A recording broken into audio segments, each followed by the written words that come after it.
করে যেটা বুঝতে পেরেছি, আমাদের কোম্পানিতে অহেতুক অনেক এমপ্লয়ি আছে যাদেরকে এই মুহূর্তে কোম্পানিতে কোনো প্রয়োজনই নেই। প্রয়োজন ছাড়া আমি এমপ্লয় নিয়েও কেন দিব ভাবি? আর তাছাড়া এখানে তো কেউ বসে বসে স্যালারি নিচ্ছে না, কাজ করে নিচ্ছে।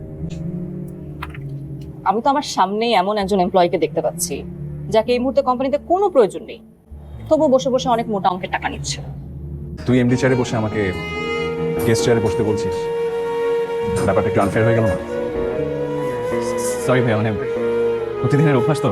আর তাছাড়া ইউর রাইট ভাইয়া, মানে এই চেয়ারটা তো আসলে তোমারই। আমি তো এতদিন জাস্ট প্লেস হোল্ডার হিসেবে ছিলাম। তোমার সন্তান হিসেবে আমার যা যা প্রাপ্য সেটা তোমার আমাকে বুঝিয়ে দেওয়া উচিত। কিসের হিসাব? কিসের হিসাব চাও? সুলতান মির্জার সকল সম্পত্তি একমাত্র উত্তরাধিকারী রিফাত মির্জার সকল প্রাপ্য হিসাব। প্রাপ্য হিসাব? প্রাপ্য হিসাব?